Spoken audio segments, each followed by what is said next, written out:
آقای فرخزاد، خوشوقتیم که امشب دوباره فرصتی پیش آمده که پای صحبت شما بنشینیم. بفرمایید که چه موقع از ایران خارج شدید، چرا خارج شدید، کجا اقامت دارید و به چه فعالیت‌هایی مشغول هستید؟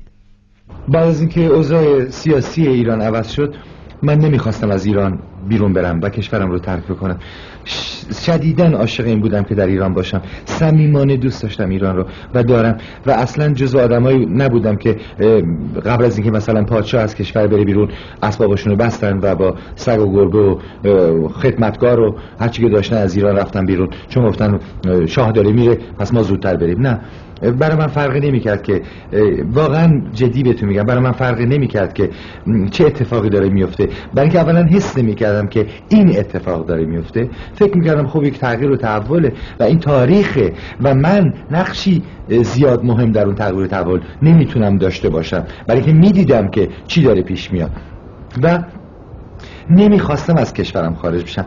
بعد که اوضاع به این صورت عوض شد و من دیدم که خب ناگواره واقعا برای من، یک آدمی که سالها روی صحنه بوده، کار کرده، حرف زده، با مردم طرف بوده، نشستن توی اتاق در بسته، پنجره بسته، خب برام خیلی سخت بود. من آدمی نبودم که از نهار و شام و پپسی و نمیدونم انگور و طالبی زندگی بکنم. من آدمی بودم که از هنرم زندگی میکردم، از صحنه بهره میگرفتم و مردم بهم غذای روحی میدادن. یه دفعه تمام مردم نبودن، یا مرده بودن یا فرار کرده بودن یا زندانی بودن. اونایی هم که بودن دنبال مسائل خودشون بودن که با مسئله من از زمین تا آسمون فرق داشت. بنابراین روزگاری که دیدم که اوضاع خیلی تنگ قفسه برام، بازم مونده بودم، ولی دیدم دیگه جونم در خطره و هر لحظه ممکن بود که بیخودی از بین برم. دلم نمیخواست که بیخودی از بین برم. من آرزو میکنم که یه روزی بمیرم برای یک مسئله مهم، برای فرهنگ، برای هنر،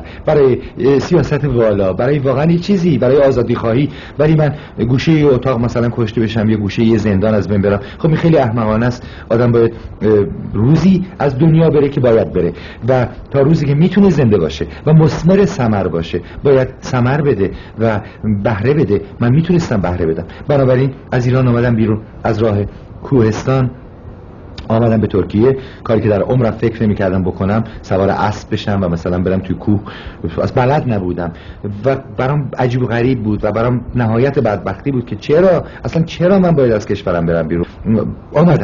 آمدم بیرون، رفتم به فرانسه و در فرانسه فکر کردم که خب به خودم گفتم خب آقا فریدون، حالا این تو و این فرانسه چیکار می‌خوای بکنی؟ من میتونستم برم به لس آنجلس، در کاباره‌های اونجا آواز بخونم، پول جمع بکنم، ماشین بخرم، لباس بخرم، خونه بخرم، مهمونی برم، غذا بخورم و مردم ایران رو فراموش بکنم.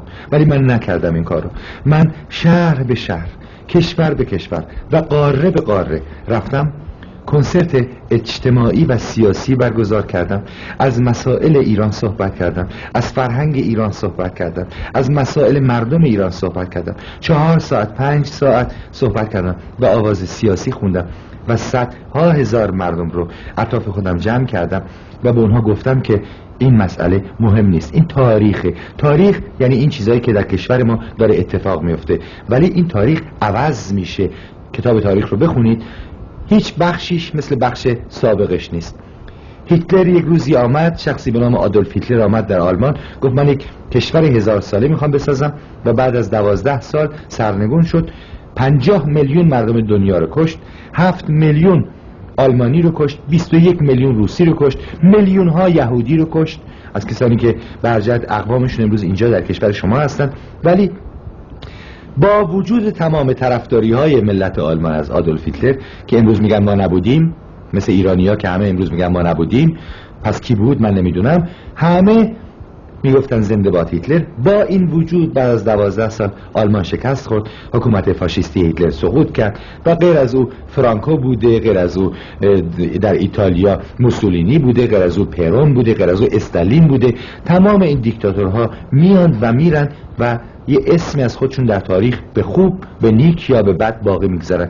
اگر من بخوام این فکر رو بکنم که حالا اوضاع ایران عوض شده و من دیگه تموم شدم، نه. هنرمند پایانش و آغازش دست حکومت نیست. هنرمند با هنرش، با فرهنگش ملتش رو میسازه، دگرگونی به وجود میاره، بار میده، اندیشه داره، بهره میده و همیشه زنده هستش. نه یک پادشاه میتونه یک هنرمند رو از بین ببره، نه یک امام میتونه جون هنرمند رو بگیره. هیچ فرقی نمیکنه که کی سر کار هست. هنرمند هست که کشوری میسازه و به اون کشور فرهنگ میده.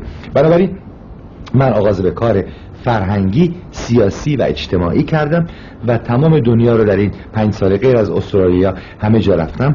الان اینجا هستم، از اینجا میرم به انگلیس، از اونجا دوباره میرم به امریکا و از اونجا به استرالیا و در اونجا هم همین کنسرت ها رو برگزار میکنم.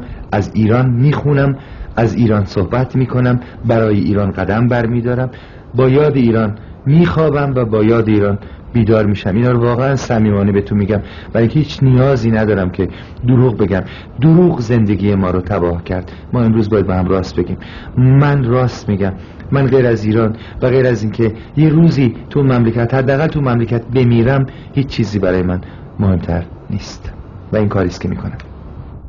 خیلی متشکرم آقای فرخزاد. اجازه بدید که یک توقف کوتاه بکنیم و پیش از اون که پرسش دوم رو مطرح بکنم یکی از ترانه‌های شما رو پخش بکنیم. ترانه‌ای که مناسب این سخنان شماست و آوازخان نام داره. آوازخان، آواز فریدون فرخزاد.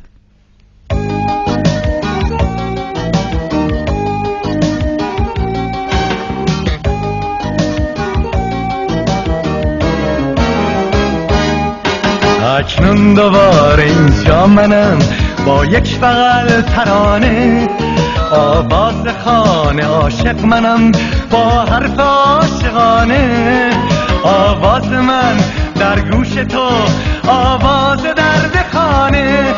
با هم هم درد و آشناییم، غربت هیچ است وقتی که یک صداییم.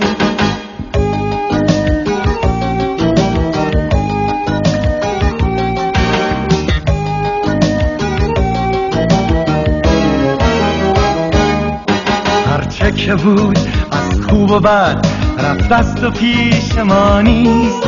خورشید و نور در دست ماست، در دست آشناییست. بیگانگی، دلمردگی، راه و طریق ما نیست. با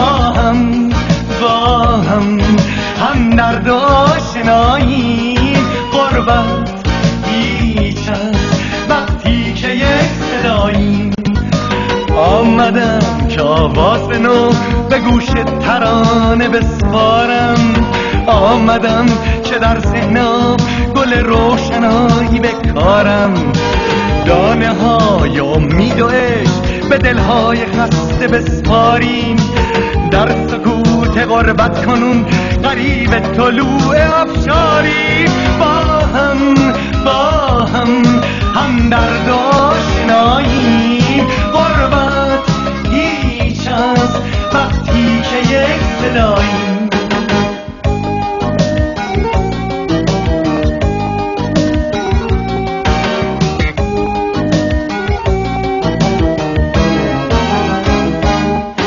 اکنون دوباره اینجا منم با یک بغل ترانه، آواز خانه عاشق منم با حرف عاشقانه.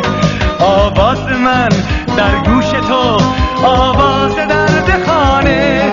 با هم هم درد آشناییم، غربت هیچ است وقتی که یک صداییم. با هم هم درد آشناییم، غربت هیچ است وقتی که یک صداییم. با هم هم درد آشناییم.